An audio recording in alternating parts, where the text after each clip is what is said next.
Prévenir les délestages pendant le mois de Ramadan, c'est l'un des soucis majeurs des membres de la Commission des mines, de l'énergie et de l'eau en visite à la centrale hydroélectrique, de Sélégué. Comme constat, l'ouvrage fonctionne à moitié. Notre envoyé spécial Boubacar Bablitouré nous précise que sur une capacité de 46,3 MW, seulement 23 MW sont fournis. Compte rendu.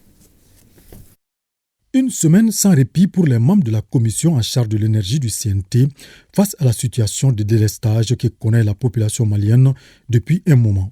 Après la visite des centrales de Balengué et Sirakoro, c'est au tour de la centrale hydroélectrique de Sélégué. L'objectif est le même, s'assurer de la fonctionnalité des installations en vue de garantir la desserte en électricité pendant le mois de Ramadan qui s'annonce.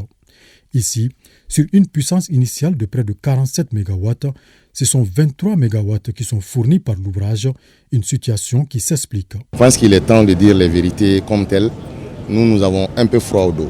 On a froid au dos parce que c'est une centrale hydroélectrique laissée à l'abandon, qui date de 1982, sa mise en service.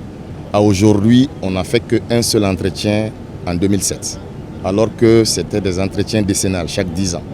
Donc pour moi, il faut le dire clairement, c'était un manque de volonté et de vision politique.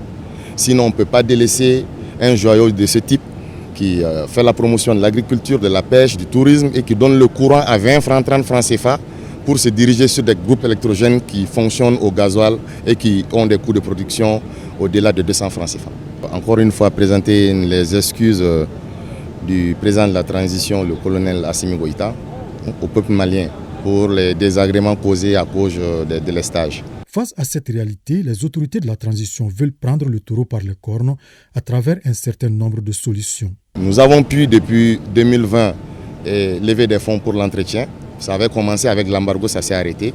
Mais les autorités ont tout mis en branle ces derniers temps pour que les travaux reprennent. Alors, les sociétés qui ont eu le marché ont repris les travaux. Aujourd'hui, il y a la grande ligne interconnexion de Manantali, qu'on appelle Manantali D, qui a débuté, qui a progressé de manière fulgurante ces derniers mois, qui est en construction, qui va bientôt terminer.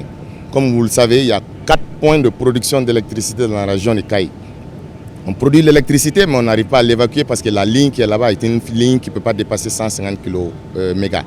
Donc on est en train de faire la deuxième ligne pour pouvoir évacuer toute l'énergie produite dans la région de Caï. Aussi, nous allons dire au gouvernement, ils sont dessus déjà, on a beaucoup de points qui peuvent abriter des barrages de ce genre, de 20, 30, 40, 50 mégas, qui ont des coûts de production de 20 francs. C'est à ça qu'il faut aller pour sortir du thermique.